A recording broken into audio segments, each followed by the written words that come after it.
Video clip from State Farm Arena was first circulated by Mr. Giuliani and President Trump. I want to advise viewers that these statements are completely false and also deeply disturbing.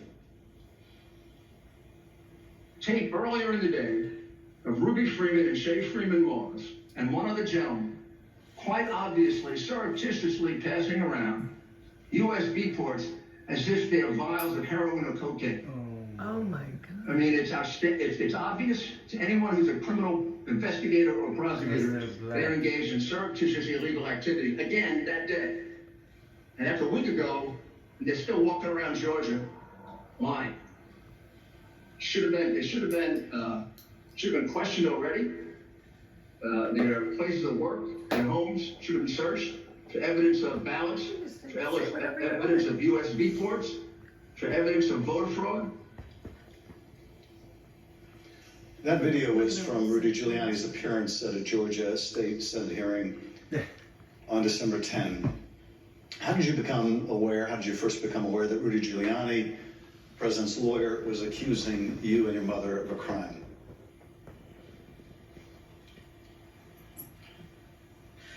I was at work, like always, and the former chief, Mr. Jones, asked me to come to his office. And when I went to his office, the former director, Mr. Barron, was in there, and they showed me a video on their computer. It was just like a very short clip of us working at State Farm, and it had someone on the video like talking over the video, just saying that we were doing things that we weren't supposed to do, just lying throughout the video. And that's when I first found out about it. And were there social media posts that they showed you responding to those false claims? Well, when I saw the video, of course, the first thing that I said was like, why? Why are they doing this? What's going on? And they, just told me that Trump and his allies were not satisfied with the outcome of the election, and they were getting a lot of threats and being harassed online, and asked me, have I been receiving anything, and I need to check on my mom. And I told them, I was like, where have you been getting these threats? I don't believe I have any. And Mr. Jones told me like they're attacking his Facebook, and I don't really use Facebook. I have one, so I went to the Facebook app, and I'm just kind of panicky at this point because this has never happened to me, and my mom is involved. I'm like her only child. So I'm just asking him, like, well, where are the messages? All I see is the feeds. Like, how do you get to the messages? And he said, it's another icon on your phone that says Messenger. And I went to that icon, and it was just a lot of horrible things there. And those horrible things, did they include threats? Yes, a lot of threats, wishing death upon me, telling me that I'll be in jail with my mother, and saying things like, be glad it's 2020 and not 1920. Were a lot of these threats and vile comments racist in nature? Yes, a lot of them were just hateful. But yes, sir. In one of the videos we just watched, Mr. Giuliani accused you and your mother of passing some sort of USB drive to each other. What was your mom actually handing you on that video? A ginger mint. It wasn't just Rudy Giuliani. We heard President Trump make these false allegations repeatedly during his call with Secretary Raffensperger. Let's listen to a portion of what he had to say about you and your mother. We had at least 18,000, that's on tape. We had them counted very painstakingly. 18,000 voters having to do with Ruby Freeman. She's a vote scammer, a professional vote scammer and hustler. Donald Trump attacked you and your mother using her name 18 times on that call. 18 times. Ms. Moss, can you describe what you experienced listening to former President Trump attack you and your mother in a call with the Georgia Secretary of State? I felt horrible. I felt like it was all my fault. Like, if I would have never decided to be an elections worker, like, I could have done anything else, but that's what I decided to do. And now people are lying and spreading rumors and lies and attacking my mom, my only child, going to my grandmother's house, I'm her only grandchild, and my kid. It's just, I felt so bad. I just felt bad for my mom, and I felt horrible for picking this job and being the one that always wants to help and always there, and never missing out one election. I just felt like it was my fault for putting my family in this situation. Well, it wasn't your fault. Your mother was kind enough to come speak with us earlier.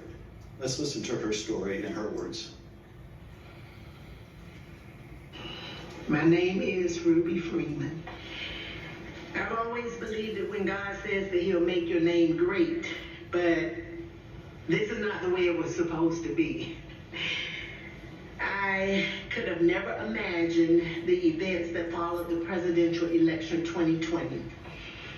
For my entire professional life, I was Lady Ruby. My community in Georgia, where I was born and lived my whole life, knew me as Lady Ruby. I built my own business around that name, LaRuby's Unique Treasures, a pop-up shop catering to ladies with unique fashions. I wore a shirt that proudly proclaimed that I was, and I am, Lady Ruby. Actually, I had that shirt on. I had that shirt in every color. I wore that shirt on Election Day 2020. I haven't worn it since, and I'll never wear it again. Now I won't even introduce myself by my name anymore. I get nervous when I bump into someone I know in the grocery store who says my name. I'm worried about who's listening. I get nervous when I have to give my name for food orders. I'm always concerned of who's around me. I've lost my name, and I've lost my reputation. I've lost my sense of security, all because a group of people, starting with number 45 and his ally, Rudy Giuliani, decided to scapegoat me and my daughter, Shay, to push their own lies about how the presidential election was stolen. Ms. Moss, how has this experience of being targeted by the former president and his allies affected your life? It's turned my life upside down. I no longer give out my business card. I don't transfer calls. I don't want anyone knowing my name. I don't want to go anywhere with my mom because she might yell my name out over the grocery aisle or something. I don't go to the grocery store at all. I haven't been anywhere at all. I gained about 60 pounds. I just don't do nothing anymore. I don't want to go anywhere. I second guess everything that I do. It's affecting my life in a major way, in every way, all because of lies. For me doing my job, same thing I've been doing forever.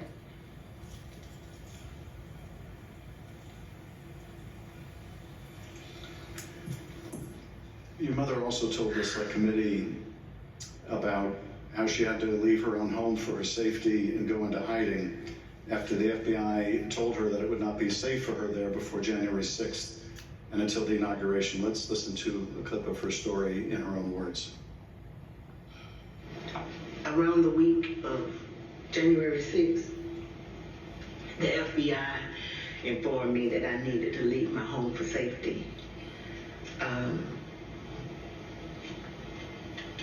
And I left my home for safety around that time.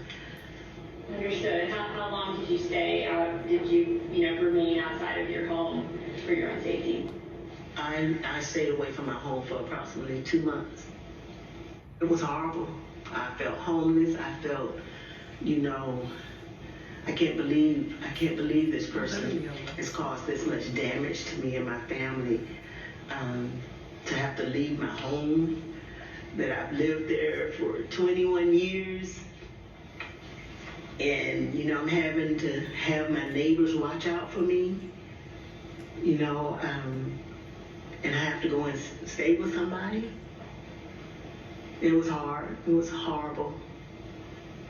And your conversation with the FBI about needing to leave your home for your own safety, or perhaps recommending it, do you remember, was there a specific threat that prompted that, or was it the accumulation of threats that you had received?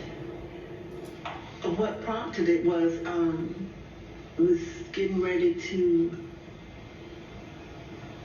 January 6th was about to come. And they did not want me to be at home because of all the threats and everything that I had gotten. They didn't want me to be there in fear of, the people would come into my home, and I have a lot of that. So they didn't want me to be there just in case something happened. I asked, how long am I going to have to be at home? They said at least until the inauguration. Ms. Moss, I understand that people once showed up at your grandmother's house. Tell us about that experience.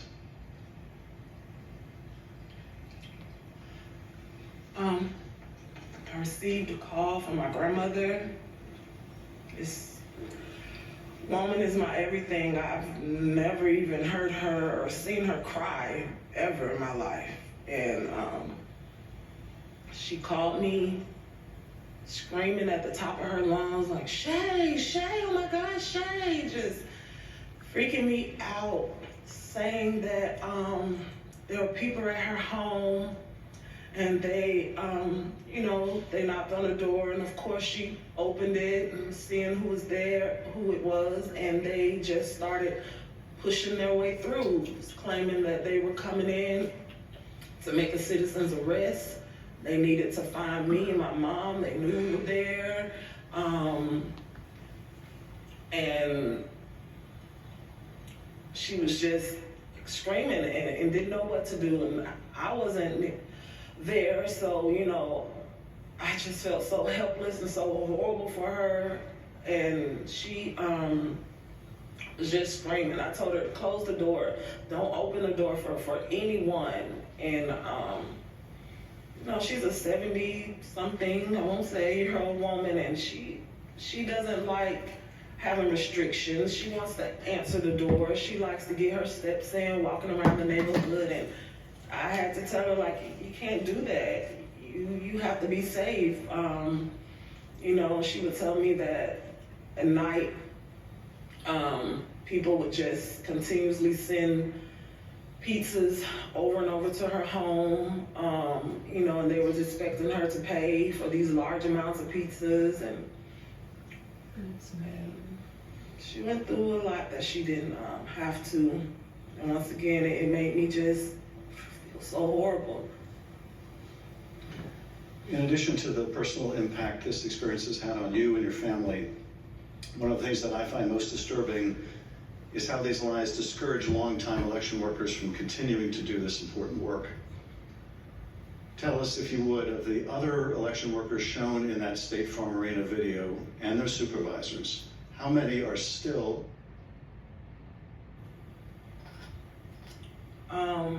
There is no permanent election worker or supervisor in that video that's still there. And did you end up leaving your position as well? Yes, I left. Ms. Moss, I want to thank you for coming in to speak with us and to thank you for your service to our democracy. What we have just played is a truly horrible and appalling sample, but just a sample of the things that were said about you and your mother following the election. I want to say how very sorry I think we all are for what you've gone through, and tragically, you're not alone. Other election workers around the country have also been the subject of lies and threats. No election workers heinous treatment just for doing their job. With your permission, I would like to give your mother the last word. Yes. We're just going to play the tape. There is nowhere I feel safe. Nowhere. Do you know how it feels to have the President of the United States to target you? The President of the United States is supposed to represent every American, not to target one. But he targeted me, Lady Ruby, a small business owner, a mother, a proud American citizen who stand up to help Fulton County run an election in the middle of the pandemic. Thank you, Ms. Moss. Thank you, Ms. Freeman, or as America now knows her, Lady Ruby, for your service to Fulton County, Georgia, our country, and our democracy. Mr. Chairman, I yield back. Thank you, Mr. Schiff. Ms. Moss, Yes, sir. I want to thank you for sharing with us the very troubling story of what you and your mother experienced. The harassment of election workers like you simply for doing your duty as public servants poses a threat to our democratic process. Your testimony is an important contribution to the work of our committee and serves as a reminder to all of us that the safety of local election officials is vital to ensuring that our elections are always free and fair. I want to thank our witness for joining us today. The members of the Select Committee may have additional questions for today's witness, and we ask that you respond expeditiously in writing to those questions. Without objection, members will be permitted 10 business days to submit statements for the record, including opening remarks and additional questions for the witness. Without objection, the chair recognizes the gentleman from California, Mr. Schiff, for a closing statement. For more than 200 years, our democracy has been distinguished by the peaceful transfer of power. When an American raises their right hand and takes the presidential oath of office, they are transformed from an ordinary citizen into the most powerful person in the world, the president. This is an awesome power to acquire. It is even more awesome when it is handed on peacefully. When George Washington relinquished the office of the presidency, it set a precedent that served as a beacon for other nations struggling against tyranny. When Ronald Reagan described it as a kind of miracle in the eyes of the world, he was exactly right. Other countries use violence to seize and hold power, but not in the United States, not in America. When Donald Trump used the power of the presidency to try to stay in office after losing the election to Joe Biden, he broke that sacred and centuries-old covenant. Whether his actions were criminal will ultimately be for others to decide. But what he did was, without a doubt, unconstitutional. It was unpatriotic, and it was fundamentally un-American. And when he used the power of his presidency to put the enormous pressure on state, local, and local elections officials and his own vice president, it became downright dangerous. On January 6th, that pressure became deadly. Ruby Freeman said the president is supposed to protect every American, not target them. And she is right. If the most powerful person in the world can bring the full weight of the presidency down on an ordinary citizen who is merely doing her job, with a lie as big and heavy as a mountain, who among us is safe? None of us is. None of us.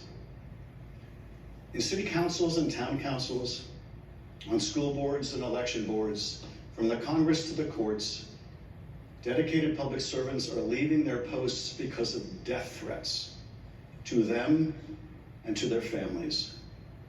This is not who we are. It must not become who we are. Our democracy held because courageous people like those you heard from today put their oath to the Constitution above their loyalty to one man or to one party. The system held but barely, and the question remains, will it hold again? If we are able to communicate anything during these hearings, I hope it is this: we have been blessed beyond measure to live in the world's greatest democracy. That is a legacy to be proud of and to cherish, but it is not one to be taken for granted. That we have lived in a democracy for more than 200 years does not mean we shall do so tomorrow.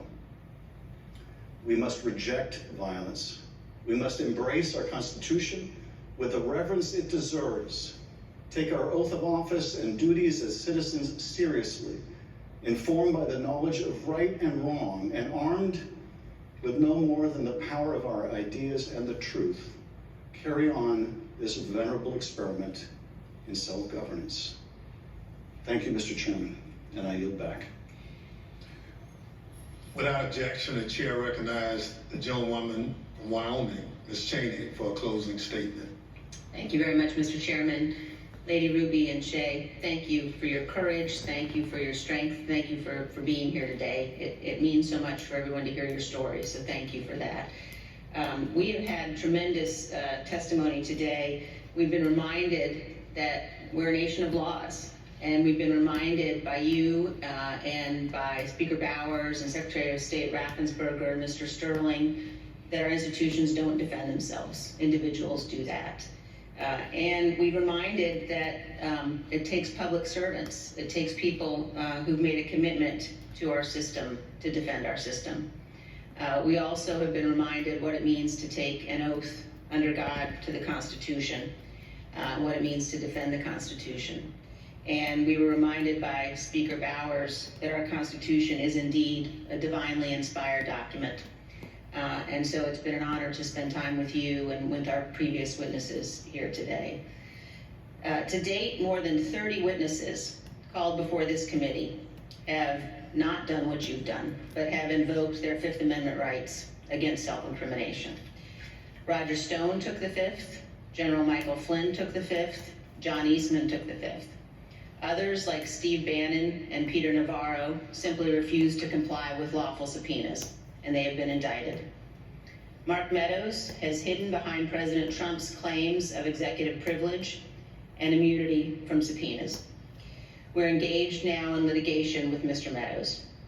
The American people in our hearings have heard from Bill Barr, Jeff Rosen, Richard Donahue, and many others who stood up and did what is right. And they will hear more of that testimony soon. But the American people have not yet heard from Mr. Trump's former White House counsel, Pat Cipollone. Our committee is certain that Donald Trump does not want Mr. Cipollone to testify here. Indeed, our evidence shows that Mr. Cipollone and his office tried to do what was right. They tried to stop a number of President Trump's plans for January 6th. Today, and in our coming hearings, you will hear testimony from other Trump White House staff explaining what Mr. Cipollone said and did, including on January 6th. But we think the American people deserve to hear from Mr. Cipollone personally. He should appear before this committee, and we are working to secure his testimony. Thank you, Mr. Chairman. I yield back.